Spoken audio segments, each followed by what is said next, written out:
Bonjour à toutes et à tous, Bonjour. merci.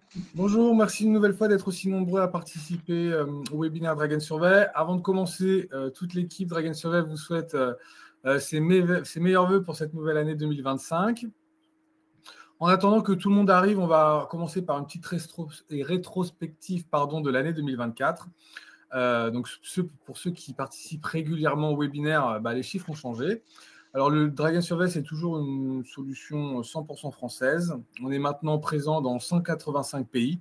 On est quasiment présent partout sur la planète. On a plus de 400 000 utilisateurs. Et surtout, en 2024, on a fait plus de 50 millions de répondants, avec 39 millions de répondants en France et 11 millions de répondants à l'international, en sachant qu'en 2023, on avait eu à peu près plus de 28 millions de répondants. Donc, on a quasiment doublé sur l'année 2024, qui est une très belle performance. Donc, sur l'innovation de janvier 2025, on a fait effectuer une innovation sur les opérations sur les compteurs. Ça veut dire que pour ceux qui utilisaient l'application, vous avez 4 types de questions disponibles pour effectuer une opération sur les compteurs. Vous avez les questions de type choix multiple, les questions à choix multiple d'images, les questions de type champ libre et les menus déroulants. Donc, le menu déroulant, c'est une nouvelle question sur laquelle on peut ajouter une opération sur les compteurs ou même ajouter un compteur. Avant, vous aviez juste les 3 premières questions qui étaient disponibles. Et donc, comment ça se passe? Donc, avant cette mise à jour, sur les compteurs, vous aviez juste uniquement la possibilité d'additionner finalement, faire une opération d'addition sur les compteurs. Maintenant, vous avez 3 nouvelles opérations possibles. Vous avez la possibilité de soustraire, de multiplier et de diviser. Donc, ce qu'on va faire, c'est qu'on va passer tout de suite sur un cas d'application pour vous montrer comment appliquer ces opérations sur les compteurs. Donc, on va passer sur la démonstration. Donc, je bascule maintenant sur l'interface de construction d'un questionnaire Dragon Survey. Donc, pour ce webinaire, on a fait un exemple qui correspond à l'achat d'un produit via un formulaire Dragon Survey.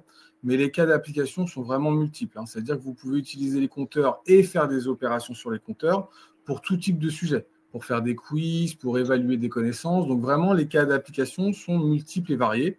Là, on va se concentrer pour que vous puissiez vraiment voir les opérations sur l'achat d'un produit. Donc, ma première question, c'est une question de type choix multiple d'images qui va permettre au répondant de sélectionner son produit. Et donc là, ça va être la sélection d'un produit qui est lié à l'achat d'un dragon. Donc, comment on fait pour ajouter un compteur? Dans les options de la question, vous avez ici gérer les compteurs. Donc, je clique dessus et je vais sélectionner le compteur calculateur qui est le compteur par défaut proposé par Dragon Survey. Et là, vous voyez, sur chaque choix de réponse, vous avez le calculateur qui apparaît.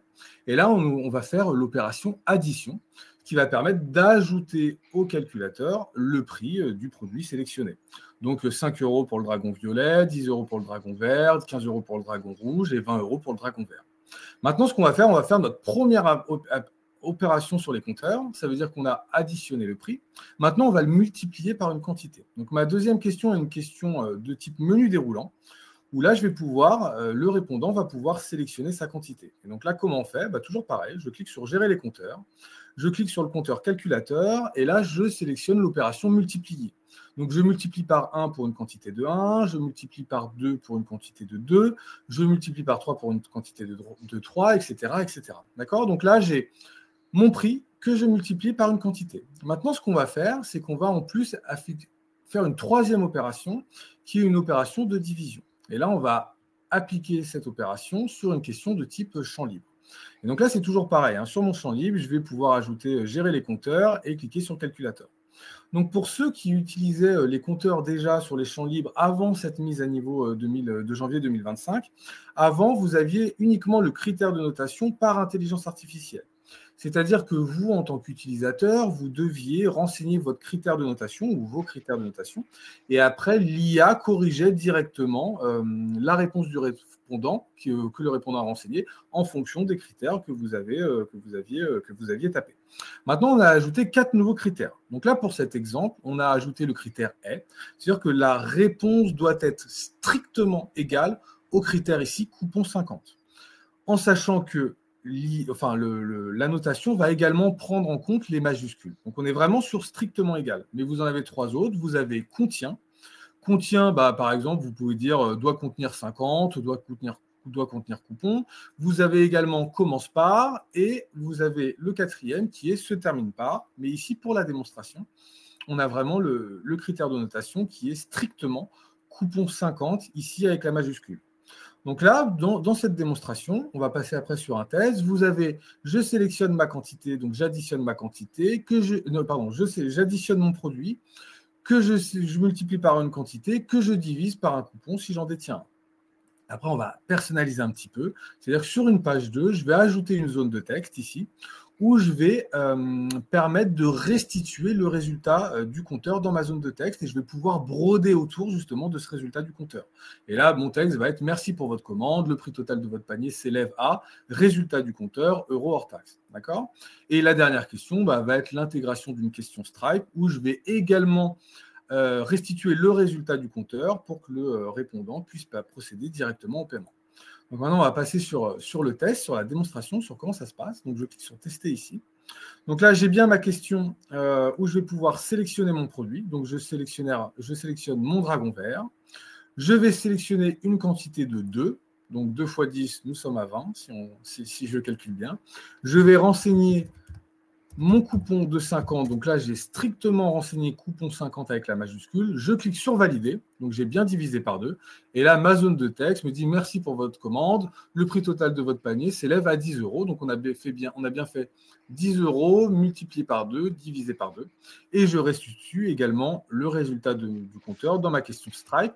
Et je peux ici procéder au paiement. Maintenant, on va passer côté répondant pour voir comment s'articulent les réponses des répondants dans l'analyse des résultats. Donc, je clique ici sur Analyse des résultats. Ici, j'ai mon dashboard, mais je vais cliquer sur Rapport par défaut. Je vais cliquer sur Analyse par répondant. Et là, je vais avoir l'ensemble de mes répondants. Je clique sur ma fiche. Donc là, vous avez directement le calculateur, le score final du calculateur qui s'affiche. Donc là, c'est un score de 50. Et là, vous avez ici les résultats du répondant. Donc, je vois que ce répondant ici, il a sélectionné le dragon bleu. Donc, c'est un calculateur de plus 20. Il a multiplié par une quantité de 5. Donc, vous voyez, on restitue en plus les opérations. Et il a renseigné son coupon 50. Je divise par une quantité de 2. Donc, on a vraiment l'historique des opérations avec la restitution du score final qui se trouve en haut de la fiche répondant.